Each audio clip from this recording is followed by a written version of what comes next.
Hey guys, welcome to another episode of The Vinyl Den, your channel for record collecting by record collectors. My name is Nick. I know, so last Sunday I did the deep dive into the Record Store Day list, and I was pretty sure I was done talking about Record Store Day for a little while. And then the price list came out for some of the Record Store Day titles. So today I'm going to be talking about the good, the bad, and the ugly of the Record Store Day price list. If you haven't done this yet, make sure you click on that link down below. Go check out the Vinyl Den Facebook group. I know I say there every episode, but just a cool place to continue the music conversation. There's also a couple of other links down below. There's one for the Vinyl Den merch page where we got t-shirts and sweatshirts on there. There's a link for the Vinyl Den Patreon page. If you want to support the show, it's always greatly appreciated, and you can support the show for as little as $1 a month. There's also a link down there for the Vinyl Den Spotify and Apple Music playlists, where every week we're just compiling music that we're talking about here on the channel, putting it together for on a playlist for everyone out there to enjoy. If you enjoyed the episode, make sure you give me the thumbs up, hit that subscribe button down below, and make sure you hit that notification bell so you're notified every time we release new episodes. So like I said, when I did the Sunday video, the deep dive Record Store Day list video last Sunday, actually I guess that ended up being 2 videos, but anyway, when I did those videos last Sunday, I thought I was kind of done talking about Record Store Day for a little while. And like I said, then the price list came out from a couple of different sites. The one I looked at was, I think, Bull Moose was the one. And they tend to be pretty close to what the record stores list these albums for Record Store Day. And as I went through the pages of records, I was kind of shocked at some of the pricing. And, you know, Record Store Day pricing tends to be a little high anyway.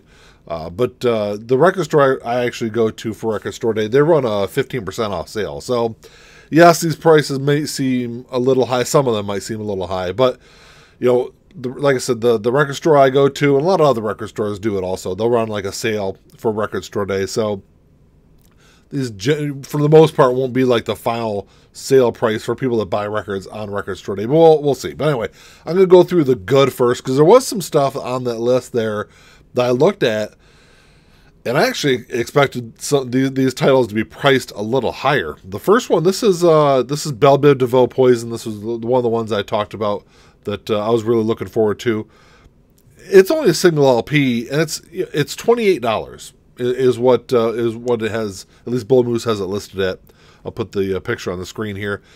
With a lot of these like early '90s hip hop albums, they actually tend to be priced a little higher than you typically would. So I actually really thought this would be, you know, at least $6 or $7 more than the $28 that they've got listed on there. So I was definitely happy to see that pricing. The album that my son Jack was really looking forward to is DS2 by Future. It's another album. It's a rap album. You know, rap tends to sell for higher than normal prices. And it was that same $28 price tag. So, you know, not too bad. The Prince Gold Experience was definitely an album that it could have been twice this price. I was still going to pay for it. This is it's a 2 LP set, and it's going to run you about $31. So, like I said, it could have been $50, $55, and I probably still would have paid for it. So that's a great price for that Prince album. And then the other one that is a definite on my list is Whitey Ford Sings the Blues by Everlast. Like I said, those early to mid-ish 90s rap albums tend to sell for quite a bit. And the funny thing is with Everlast, when the House of Pain album came out last year, I want to say that thing was like almost $50. It was like 46, 47 bucks, I think is what it was. So I really fully expected Whitey Ford Sings the Blues to be in that same kind of price structure. So when I saw it was only 35 bucks, I mean, I think it's a great price for that album. And then it's a 2 LP set also. So that a normal Friday release, you know, 2 LP release, a lot of those are running $33 to $35 anyway. So I thought that was a really good price. And then Pearl Jam Live on 2 Legs. Of course, you guys know I'm a huge Pearl Jam fan. So another album that I definitely am going to get and definitely would get, you know, even if it was a little more expensive. But 2 LP set, and it's going to be that same about $35 price tag. So that's the good of Record Store Day. So on to the bad of Record Store Day. Now these prices aren't terrible, but they are slightly higher than I expected them to be. And the first 2 are both Bill Evans releases. And Bill Evans stuff, I think even the one that came out for Record Store Day last year was pretty expensive. These are both live albums. One is Inner Spirit, which is a live album from '79. That's a 2 LP set, and that's going to be $50. So, you know, it is a little pricey for a jazz album. And even if, I guess if you look at even like the Blue Note Tone Poet series, those are around like $40 now also. So, you know, it's probably not terribly priced. It's just, like I said, coming in the segment, it's just probably a little overpriced for me. The other Bill Evans release is Morning Glory, which is a live album from '73. Yeah, it's the same thing. It's a 2 LP set. It's running about $50. So, you know, it is what it is. You know, I kind of expected those to be maybe in the $42, $43 range. So when you push in, you know, $5 or $6 more, I guess it's not terribly. I'll get to the really ugly stuff here at the end. But the next one is the Taylor Swift, The Lakes 7-inch, which it's a 7-inch album. I really didn't expect it to be $15, you know, which, you know, for a 7-inch, I guess isn't terrible. I bought 7-inch RSD releases before for around that same price, but with her being the ambassador, and it is Taylor Swift, and I kind of expected it to be a couple of dollars cheaper, maybe in the, you know, $11 or $12 range. So I guess 15 isn't terrible. That's why I put it in the bad category. And then the Def Leppard the High and Dry picture disc, which I'll put a picture up on the screen here. It's a picture disc, and a lot of those picture discs, even like the Cure picture discs, which have a reputation of having a pretty decent sound quality, those run like $25 to $28. So when I saw this High and Dry picture disc was going to run $36, you know, I thought that was a pretty steep price tag for that. You know, and that's one that you know, I'd kind of considered picking up originally until I saw it was a picture disc. And then Red Hot Chili Peppers, Unlimited Love, which Unlimited Love is their new album that comes out here in a couple of weeks. And the standard release is going to run you about $10 cheaper than the Record Store Day release. And I think the Record Store Day release, I think, has a slightly different cover. From what I've seen of the pictures, it's just a black and white cover, and then it's on colored vinyl. So the RSD release is going to run you $50. And the standard release, I think I've seen online for like $40 or $42. So, you know, with that big of a price difference, I'm probably just going to grab the standard release. So, I thought $50 was kind of a little steep for that. And then Opeth, My Arms, Your Hearse, a 1 LP set. It's already $50, which is a lot, I think, for a 1 LP set.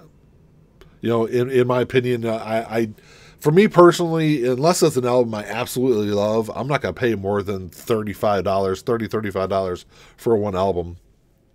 You know, it's got to be something really good for me to spend a little bit more than that. And then one that I thought was really kind of strange is the Belinda Carlisle, The Heaven on Earth. It's a 2 LP set, and it's going to be $46. I mean, I know who Belinda Carlisle is. There's a lot of Belinda Carlisle fans out there, but I think that's a pretty steep price. I think the Heaven on Earth is just a compilation, I believe, also. So, and maybe I might be wrong. Drop me a comment down below if you guys know anything about that release. But I thought that was really kind of steep for a Belinda Carlisle album. And then the Watchmen original soundtrack. I think it's just on a 1 LP. I didn't see if it was on 2 or 1, but I think it's just on a 1 LP, and that's gonna run you $50 also. So that's kind of steep, I think, for a soundtrack. And you know, obviously, if you get into like the more popular releases, I think you can charge a little bit more. But that seems kind of pricey for that Watchmen release. And then the last one for that I've got in the bad category is Echo and the Bunnymen. This is B-sides and live, 2001 to 2005. It is a 2 LP set, and it's $46. You know, I know Echo and the Bunnymen have kind of a more of a niche following out there. It's not you know, they're not a hugely popular band. They're a band I've actually gotten a little bit more into over the course of the last, you know, 5 or 6 months. And you know, even as someone who is a little bit more of the more casual fan, I'm probably not going to spend $46 on it. Like I said, I can grab it at 15% off. So, you know, it's one of those releases. Like I said, it's not terribly priced. It's just a little higher than I expected it to be. So that brings us to the ugly part of the Record Store Day price list. The first one is one that I really expected to be high. So I wasn't really shocked when I saw the price of it. It's more so because of the content that's on it. And that's the Rolling Stones More Hot Rocks. Hot Rocks was probably one of my favorite RSD releases from last year. And Rolling Stones stuff always is overpriced, in my opinion. But this thing is $55. And More Hot Rocks is, there's definitely some lesser known albums, lesser known tracks on there. Some like deep cut kind of stuff is on that release. So I was really kind of surprised. I really fully expected that to be about $10 cheaper. The next one is one that I talked about in my Thursday when I did my hot take video as one that I was really excited for or definitely interested in. And then I saw this price. So this is the Doors LA Woman Sessions. I'm a big Doors fan. Have been since I was a teenager. And LA Woman is a fantastic album. Man, I can't spend $80 for this release, though. That's a lot, I think. Even though it is a 4 LP release, at $80, am I really going to spend that much time listening to the extra 2.5 hours of outtakes and demos when I can pick up the more audiophile release from Acoustic Sounds for whatever it is, $55 or $60 now, and have a better, probably a better overall sound from the standard release. I'm probably going to go that route and save myself some money there. And then another one that I was initially really kind of looking forward to, but then I also said that, really depending on price, is the Black Pumas self-titled 7-inch box set. I think it's on 5 or 6 7-inch albums. And that thing is going to run it's going to run $90. So that's really kind of pricey, I think, for a 7-inch box set. Especially since, the Black Pumas, there's already probably 6 different variants of that album that's out there. I actually have 2 different variants myself. So as an album I already have on a 12-inch, I think that's definitely something more for the biggest Black Pumas fans, the people that have to have everything Black Pumas.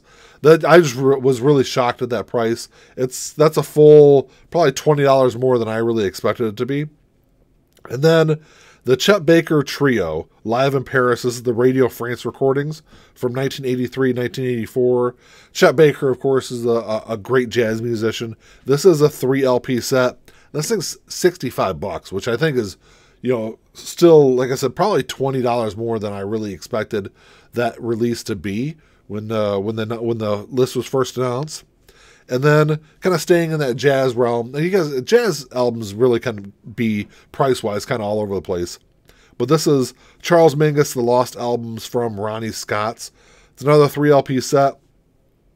$76 for this release, though. That's really, for me, even though I am a Mingus fan and I do have, several Mingus albums, man, it's $76. That's a lot to come up off a Record Store Day release. I will say a lot of releases on the Record Store Day list, the price list that I saw, a lot of them were in that, $25 to $30 range. I think there's a lot of great price stuff on there, but definitely some that really kind of stood out to me. And then the last one I've got on my list, this is Chicago at Carnegie Hall from April of 71. It's a 3 LP set. Like I said, man, 3 LP sets run as $60.